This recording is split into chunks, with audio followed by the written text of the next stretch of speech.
Hi అండి, నమస్తే. నేను మీ Radhika. Welcome back to Radhika's kitchen and ideas.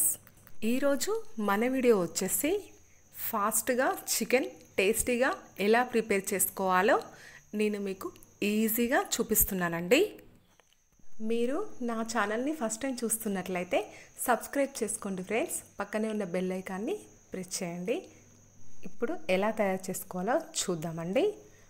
Stove on చేసుకొని బౌల్ పెట్టుకొని సరిపడా ఆయిల్ వేసుకోవాలండి.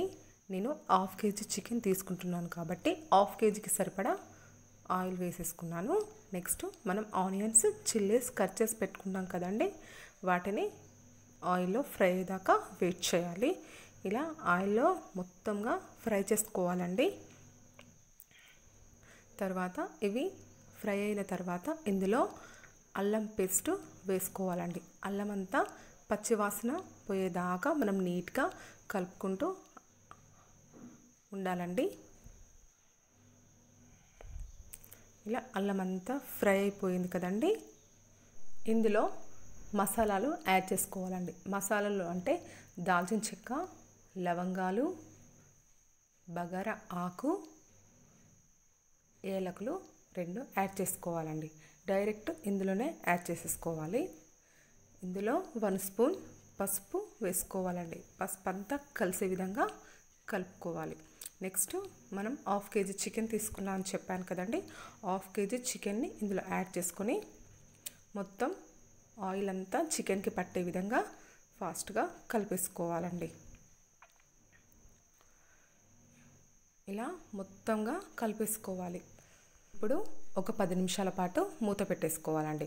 10 నిమిషాల తర్వాత ఆయిల్ అంతా ఇలాగా పైకి వచ్చేసి ఉండాలండి. అప్పుడు ఆయిల్ అంతా పైకి వచ్చేసిన తర్వాత తగినంత కారం వేసేసుకోవాలండి. స్పైసీగా తినేవాళ్ళు ఎక్కువగానే కారం వేసుకోండి. అప్పుడైతే మనకు చికెన్ చాలా టేస్టీగా వస్తుంది. ఇలా కారం అంతా వేసుకొని ఇదంతా మొత్తం ముక్కలకు పట్టే విధంగా కలిపేసుకోవాలండి. ఇలా ఫ్రైగా అయితే ఇలా ఒక 10 నిమిషాల పాటు ఇలానే వేయించుకుంటూ ఉంటే ఫ్రై అయిపోతుందండి చికెన్ ఫ్రై. ఒకవేళ సూప్ తినే వాళ్ళైతే ఇందులో కొంచెం వాటర్ వేసేసుకొని గ్రేవీ లాగా కూడా చేసేసుకోవచ్చు. ఇప్పుడు ఒక 10 నిమిషాల పాటు మూత పెట్టేసుకోవాలండి. కారం అంతా ముక్కలకి పట్టాలి కదండి, అలాగా. తర్వాత చూడండి ఎంత బాగా అయిపోయిందో.